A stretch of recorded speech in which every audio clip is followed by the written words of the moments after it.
Salam damai sejahtera saudara-saudariku terkasih dalam Kristus Yesus. Setelah minggu lalu kita masuk tema pertama, persaudaraan dalam keluarga, maka sekarang kita akan bahas tema kedua, persaudaraan dalam masyarakat. Bacaan kitab suci diambil dari Lukas 10 ayat 25-37. Pada suatu kali berdirilah seorang Taurat untuk mencoba Yesus. Katanya, "Guru, apa yang harus kuperbuat untuk memperoleh hidup yang kekal?" Jawab Yesus kepadanya, "Apa yang tertulis dalam hukum Taurat? Apa yang kau baca di sana?" Jawab orang itu, "Kasihilah Tuhan Allahmu dengan segenap hatimu, dan dengan segenap jiwamu, dan dengan segenap kekuatanmu, dan dengan segenap akal budimu, dan kasihilah sesamamu manusia seperti dirimu sendiri." Kata Yesus kepadanya, "Jawabmu itu benar, perbuatlah demikian maka engkau akan hidup." Tetapi untuk membenarkan dirinya, orang itu berkata kepada Yesus, "Dan siapakah sesamaku manusia?" Jawab Yesus, "Ada seorang yang turun dari Yerusalem ke Yeriko. Dia jatuh ke tangan penyamun-penyamun yang bukan saja merampoknya habis-habisan, tetapi juga memukulnya, dan sesudah itu pergi meninggalkannya setengah mati. Kebetulan ada seorang imam turun melalui jalan itu dan melihat orang itu, tetapi ia melewatinya dari seberang jalan. Demikian juga seorang Lewi datang ke tempat itu, dan ketika ia melihat orang itu, ia melewatinya dari seberang jalan. Lalu datang seorang Samaria yang sedang dalam perjalanan ke tempat itu. Dan ketika ia melihat orang itu, tergeraklah hatinya oleh belas kasihan. Ia pergi kepadanya lalu membalut luka-lukanya. Sesudah ia menyiraminya dengan minyak dan anggur. Kemudian ia menaikkan orang itu ke atas keledai tunggangannya sendiri, lalu membawanya ke tempat penginapan dan merawatnya. Keesokan harinya ia menyerahkan 2 dinar kepada pemilik penginapan. Katanya, "Rawatlah dia, jika kau belanjakan lebih dari ini, aku akan menggantinya waktu aku kembali."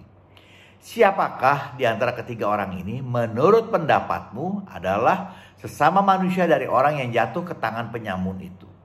Jawab orang itu, "Orang yang telah menunjukkan belas kasihan kepadanya." Kata Yesus kepadanya, "Pergilah dan perbuatlah demikian." Demikianlah Injil Tuhan, terpujilah Kristus. Perikop ini terlihat bicara mengenai evangelisasi, dan ternyata ini adalah pertanyaan yang bagus sekali. "Guru, apa yang harus kuperbuat untuk memperoleh hidup yang kekal?" Sebenarnya ini harapan kita semua, hidup kekal bersama Yesus. Namun Yesus menjawab pertanyaan ini kembali dengan pertanyaan.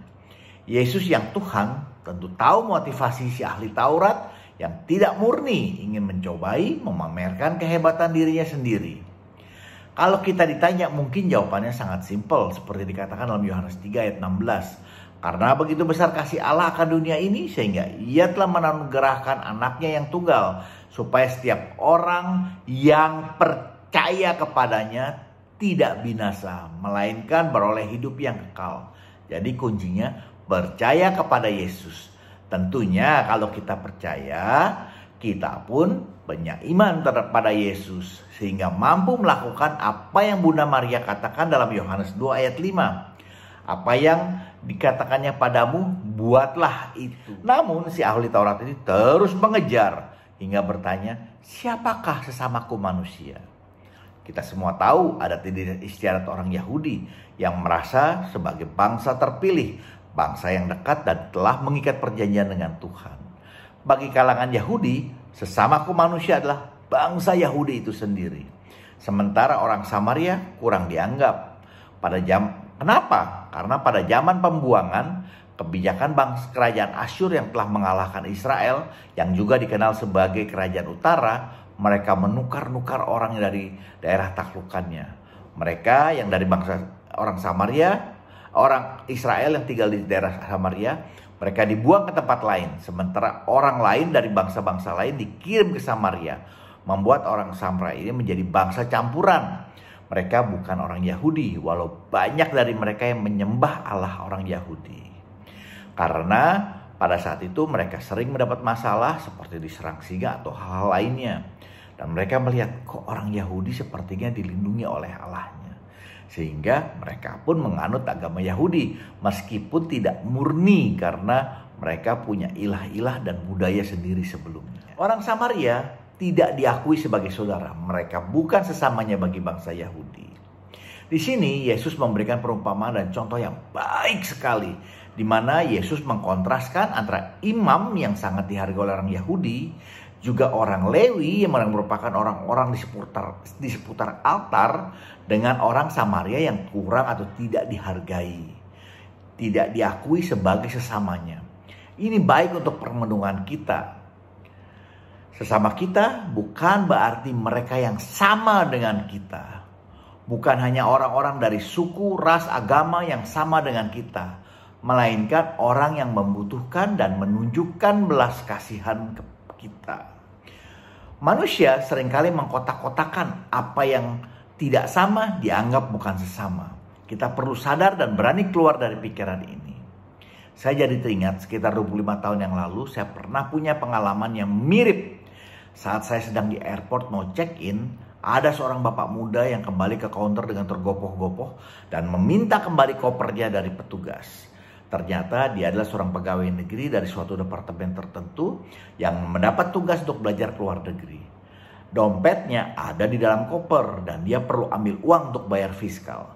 Zaman itu kalau kita ke luar negeri kita harus bayar sekitar 250.000. Mereka saling ngotot dan dengan mata berkaca-kaca akhirnya bapak muda itu mengatakan, bila koper itu tidak diberikan, dia tidak bisa berangkat karena tidak bisa membayar fiskal. Sementara petugas juga mengatakan tidak mungkin untuk mengambil kembali kopernya.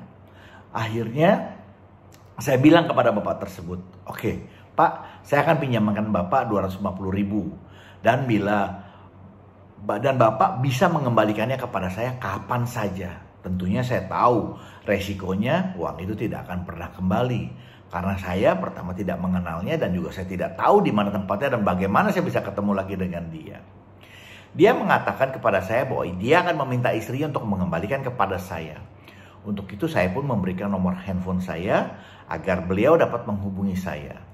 Memang sekitar sebulan kemudian ada seorang ibu yang mengaku istri bapak tadi menelpon saya mengatakan terima kasih, minta alamat kantor saya dan berjanji datang untuk mengembalikannya. Namun ternyata ibu itu tidak pernah datang. Saya hanya khawatir kalau ibu itu datang ke Jakarta mengalami musibah, mungkin karena kecopetan, sehingga nomor handphone dan alamat saya hilang. Dan dia juga tentunya kehilangan kontak dengan saya. Namun apapun itu sebenarnya saya pun sudah merelakan pada saat saya memberinya. Karena saya hanya mau menolong, saya kasihan kepada bapak tersebut. Kalau kita lihat dalam ayat 30 mengatakan, turun dari Yerusalem ke Yeriko. Kita semua tahu, Yerusalem memang berada di atas bukit yang lebih tinggi dari dataran Yeriko. Namun, juga sering dipakai sebagai lambang dari surga, kota kudus. Ini dapat kita lihat dalam Wahyu 21 ayat 2. Sementara Yeriko sebagai kota yang berdosa, di mana Yosua 6 ayat 12-25 mengatakan, tembok Yeriko diruntuhkan. Hal ini dapat dikatakan dapat saja terjadi pada kita sendiri. Saat terjadi degradasi iman, kita sering turun seperti imam atau orang Lewi tadi.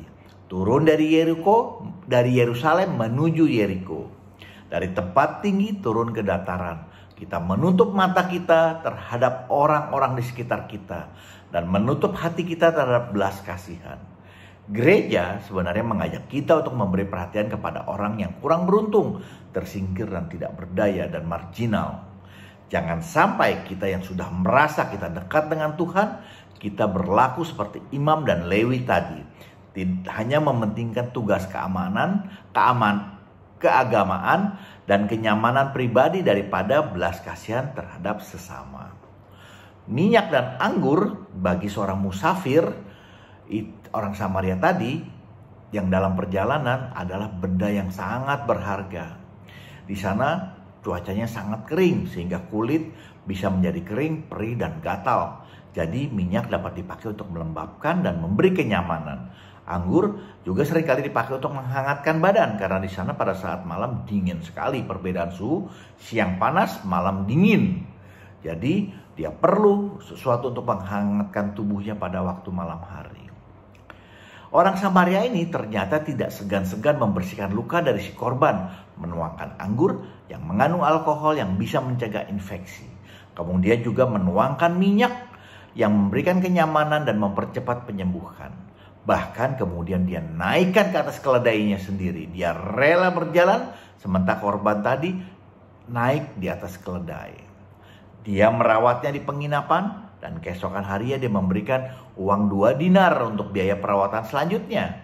Bahkan dia katakan, rawatlah dia, jika kau belanjakan lebih, aku akan menggantinya waktu aku kembali. Sekarang bagaimana dengan kita? Siapakah sesamaku? Tuhan mengajak kita untuk memiliki hati terhadap kesulitan orang lain. Kita bisa melihat Yesus yang hadir dalam diri orang yang membutuhkan. Bila ada masukan, mohon berikan komentar Anda. Jangan lupa di like dan share. Juga please subscribe agar kita bisa saling memberkati. Amin. Tuhan Yesus memberkati kita semua.